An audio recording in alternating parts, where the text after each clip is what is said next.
Welcome back to another episode of Excuse My Grandma. It's Kim and my co-host, Grandma Gail. Grandma. We're both in a rut. No, I have to tell you, not a rut. I'm just at a moment in time where I've decided the thing I hate most about the people I know that complain is that I can't stand to be with them. It's gotten to be almost like an obsession with me. I think complaining has become one of the things I find most annoying to be around. What do you think? That's interesting because I feel like we both complain, though. Well, you definitely complain the least, but you complain in certain other ways, like passive-aggressive ways. Really? I think so. Oh, I don't know. Well, then you have to point that out because I have to stop it. Because It's not complaining like, oh, the food's this, oh, whatever. Like, you're very positive in that way, but it's like underlying opinions that are really a little critical. Critical. No, well, critical is not complaining. So what are we Let's circle back because we obviously want to talk about complaining today. Grandma and I are both physically have issues. She hurt her knee. I hurt my neck on the same day, which was so weird. Well, we weren't in an accident, and we weren't in an accident, and we're both, thank heavens, not. It's not life threatening. But I have never in my life I fell off of a theater seat because somebody put the seat down without why they did. I have no idea, and they let it up, and I sat down and I went right to the floor. And evidently, when I fell, I rolled over and hit my knee. So I didn't think about it. I got up, sat down, watched the show, and the next day, nothing was really terrible. And by that night, it started hurting. Well, 3 days later, my knee looked like a football. Mm-hmm. So I went and had it x-rayed naturally by these knee doctors who were terrific. And they were so nice to fit me in because I thought I was dying. Poppy literally was like holding me under the arms, carrying me into the taxi. And I have nothing broken but traumatized, and it's all, swollen. And basically, it's been absolutely, I feel so sorry for people who really are handicapped because all of a sudden you learn getting up and down, going on the bathroom is a major effort. Getting to walk down a hallway on Saturday, it was so bad. I first tried a cane. And I think the cane messed up the other foot because I was putting so much weight on it, Kim. Mm-hmm. So then I had no feet. So Poppy ran out Saturday and went and got a wheelchair and was wheeling me down the halls. It was like a joke. Oh my gosh. Out of a hospital bed. Well, thankfully it's only temporary. Yes. Well, no, I'm almost But I had now. the same thought. Like I've had this chronic neck pain, and sometimes I'll go into spasm, and when it's in spasm, it's actually like I can't lift my head or walk either. And I was staying uptown with my parents in the city where they live, and I was thinking, like, if I didn't have my mom to like help me sit up, make me food, it's the same kind of thing. It's like terrible. I feel bad for people who are either elderly or have some sort of disability who don't have that extra help, or you start to appreciate what it means to them and how we should be, going back to our other theme a couple of weeks ago of kindness, that we really have to think about all these things because you take it for granted that we're all walking around and healthy and happy, and then when something interrupts that schedule, you realize how dependent you are on other people. True. And also, like, when your physical health isn't the best, at least personally, I feel like it affects my mental health. I'm like, I start spiraling, and I'm like, oh, I'm not working out anyway. I might as well eat. Like, and when you eat badly, you don't feel great, and then you're like, oh, and also I can't see my friends, I can't whatever, and I have like a little pity party for myself. And I guess you haven't done that at all. So I don't do that. I never, life comes, there are other things that I would feel badly about, and they're much more serious. True. And it's just an annoyance, but it does show you how dependent you are for either your spouse or a friend or your whatever to help you out on these very hard days when you really can't get around yourself. So are you allowed to complain though? Like, well, I don't think you're allowed to complain that you don't like salmon or that you don't like getting up at 9 o'clock to make a bus to go on a trip. I think complaining should be something that really is serious that you're complaining about, that you really don't think the service is right, or that you are not feeling well. You have legitimate areas where you can complain. But because someone is serving salmon instead of chicken, or that you don't want to go on an early bus versus a late bus, no, you have no right to complain. I think people have to be a little more flexible. Yeah. And flexible in relationships as well, because this all goes back to relationship issues. When you're with somebody, whether you're married or a boyfriend or a significant other, it could be really annoying if you had to listen to somebody complaining all day long about minor issues. You know, no one's saying that things don't come up that are really serious and that you really want to have a conversation over, but certainly not if somebody drops a sock on the floor and doesn't pick it up. You know what? Then let it sit there until they do. But what if something is bothering you? Then, like, how do you complain to your partner or your friends in, like, the right way? Well, that's where I think this whole episode should go. I think when you if you're living with somebody as a partner, not married, but you're living, I think there have to be parameters. People know where their boundaries are. They know whether they like certain kinds of food. You wouldn't order in foods that the other person can't stand the smell of. I mean, that's just common courtesy and being thoughtful of the other person. You won't cook with onions if you know he can't stand onions. You know, those are the little things. But, like, it's a complaining spectrum, because, like, obviously you're allowed to get bothered by things and have your preferences. But I think we both know those kind of people who are, like, constant complainers, and it's just part of their personality. Well, then if they're lucky and they find a partner that doesn't mind complaining, then that's fine. I find it very annoying to have to listen to it all the time. Gonna throw her under the bus. My mom, grade A complainer. Yeah, like we know, like I have a lot of that too. Like I'm not perfect. I feel like I complain a lot of the. Well, it's something you have to work on. But like I don't know if you see it in other people and you don't like that trait, then that is an individual thing that somebody should work on and sort of try to get over, because you realize that it's an annoying habit and you don't want to get caught in that wheel and keep doing it and doing it like what you don't like in someone else. So I think, all these things, self-improvement is a very important issue in a relationship. You're together, you know what, you shouldn't complain if the guy or the girl is wearing an outfit that you think is ugly. What I would say is to the person, you know what, I've seen you in better, but this is fine, but I think next time I like the other outfit better. But like there's a difference between constructive. I think being constructive would be more of the word if you're in a relationship, that you have to be careful. See, to me, I think being constructive is more annoying than complaining. I think if, like, let's say a guy is like to me, like, constructively, hey, when you wear that outfit, I don't think it's as nice as that to me is rude, versus like complaining. Like, I don't know, I sort of feel like isn't that kind of like a trope of like the Jewish people also, like you're vetching all the time? It's like a lighthearted complaining of like, I think it's annoying. I think it's annoying. And don't blame it on the Jewish people.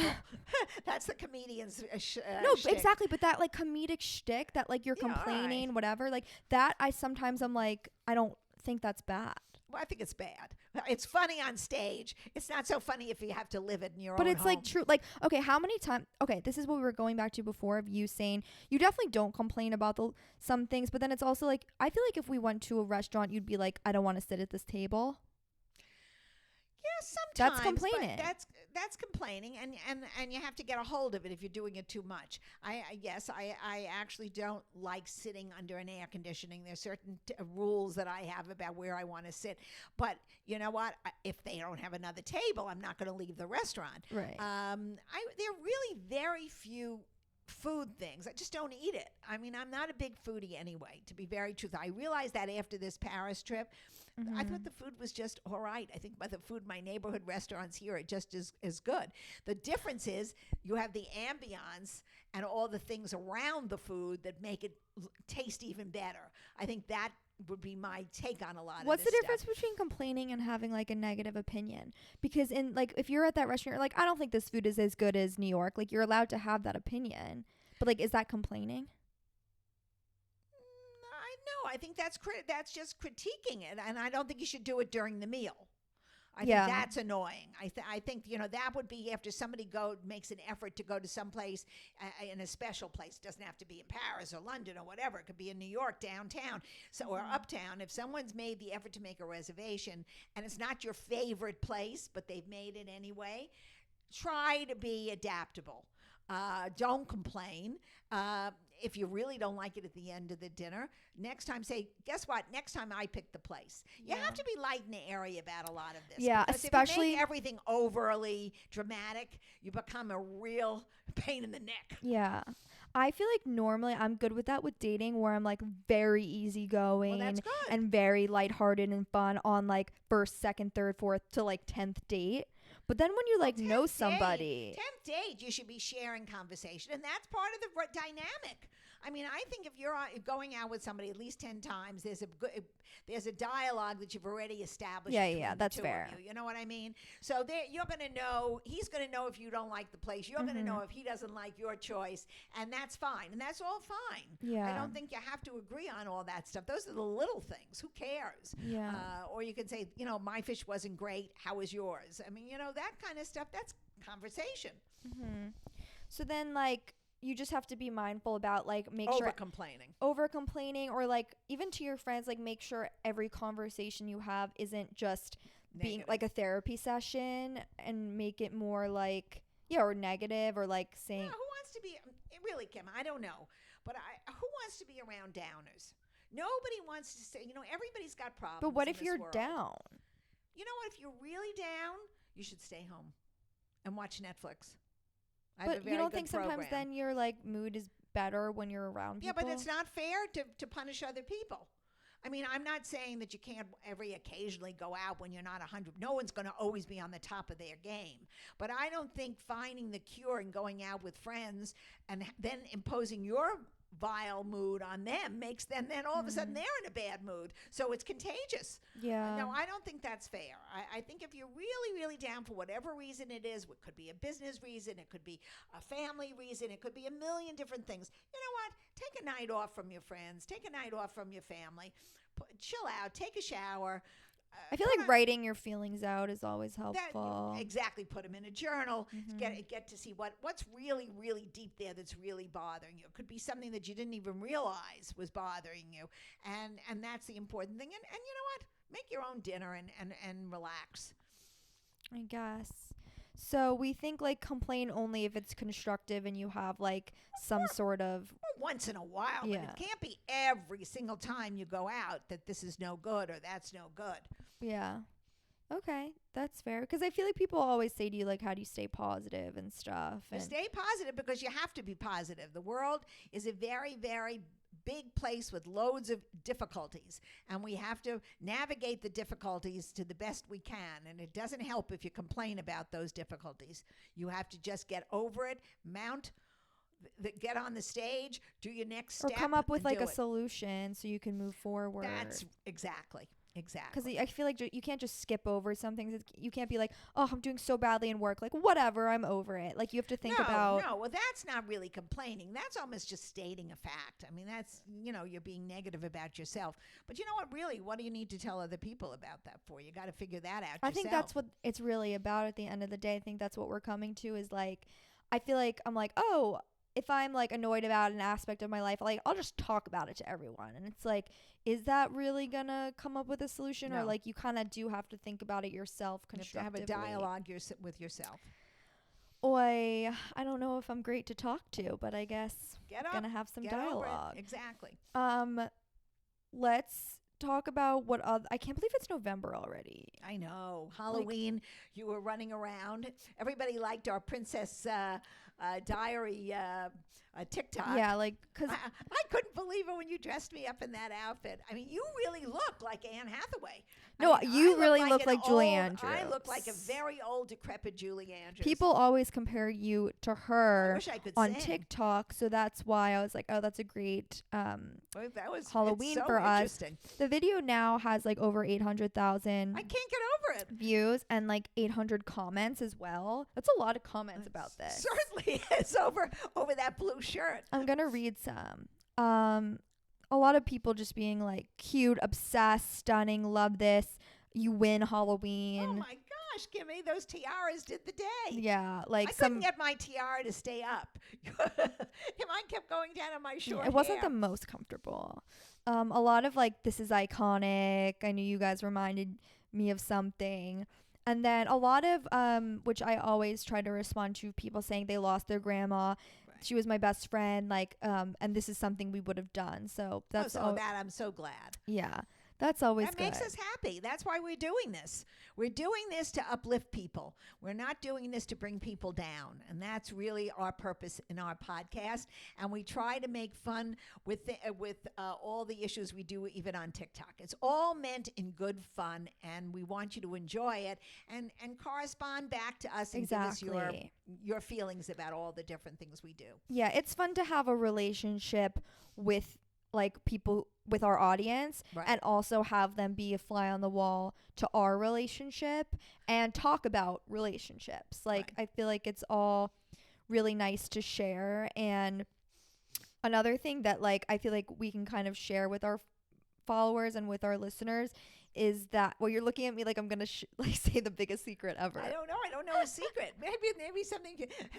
Is it something I said? No, you're breaking up with me. No. We created a playlist on Spotify of music that we both love. Oh yeah, right. We did that a long time ago. No, but only on a few days ago I released it. Oh. Yeah. Okay. And I haven't really like shared it too much, but it's a public playlist on Spotify. If you search like Kim and Grandma Gail on Spotify, it's every old song that was ever sung. Yeah, it's like our favorites from the 50s. It's all really lighthearted, and like I've talked about before how I love to just take walks and listen to that and like daydream. So if you guys do that and share that with me and Grandma, that would be so fun, and let us know if you like the music and stuff. And we always have that kind of music on, so that's another thing we did. It's called Kim and Grandma's Favorites. Any other news of the week you want to share? Everybody was busy running around with Halloween. I saw everybody on the street in their cute little. One other granddaughter of mine. She was an avocado, and she was cute. A terrific costume. She was a giant pit. That's very cute. Wait, cute. Do you want to see mine? Oh, let me see yours. Okay. You can talk about your costume. Yeah. So I went to a party at Hampton Water in Brooklyn last week. Oh, and you look very cute. We were Velma and Louise. Daphne. Oh. No, not Velma and Louise. From Scooby-Doo. Oh, all right. You both look very cute. This was at the Zero Bond disco party. Oh, you're friends and you look adorable. We were 70s, but we were the only ones who missed the mark. Like, everyone was disco, not just 70s. Like, we were hippies. Well, but that's 70s. It's not disco. Well, that's more 60s. I think that's more 60s. Whatever. You made the effort. Everybody looked cute. I went to the Met Gala thing. Oh, you did go to the Met Gala. Yeah. Look how beautiful. We're not the Met Gala. It was a party at the Metropolitan Museum of Art for charity. That's so beautiful. That Met does such a great thing, and they're Gorgeous. doing so many things with young people, which I think give them credit for. All the museums do. Mm-hmm. Whitney does. They all do it. The Guggenheim used to do it. I think it's a terrific way to get young professionals and people in the city active in their organizations and get hooked on art. Right. And I'm actually, when this episode comes out, I'm going to be in Madrid visiting my brother who is abroad in college there, and I'm going with my parents. Hopefully with my neck issues it'll be fine. You'll be fine. I'm excited. Take a little paella. You'll put the paella on your neck and you'll be delicious. Okay, that's weird, but I do love paella. So it's delicious. I don't know if they make it there anymore. I mean, the cuisine is that in the Madrid, part of Spain that makes that? Yeah, but they don't do it. Madrid has become like the food capital of the world. Actually, the number one restaurant in the world is in Madrid. It's very different. Exciting. So, that means next week there'll be no podcast. There will be no podcast. So listen to this one twice. Yeah, exactly. And then we'll get back to it. Let us know if there's any guests you want us to have on or anything like that. Any movie or anything or not? I have no movie about complaining, but any Woody Allen movie, but that's that's the 70s though. But that doesn't matter. Let's just throw one of his complaints. He was always complaining. That is the ultimate complainer. Right. You hit it right. But that's funny. it was funny, but he really. But you wouldn't want to go out with him. No, you certainly, right. and certainly wouldn't want to be married to him. I mean, that is the what movie is the well, the funniest one was Bananas, but that he wasn't really. Well, that was complaining early in days, so that might have been Yeah. the 60s, so that's fine. Yeah, but he really didn't complain. Yeah, let's throw that one out. It was a great movie. Okay, great. Another great episode of Excuse My Grandma. You know how to follow us. TikTok, Instagram at Excuse My Grandma. Also, please rate our podcast 5 stars if you're listening. We know we have thousands of listeners and there's not thousands of reviews. So all you have to do is press the 5 stars. Ask someone how to do that. It would give us a lot of help. So thanks for listening.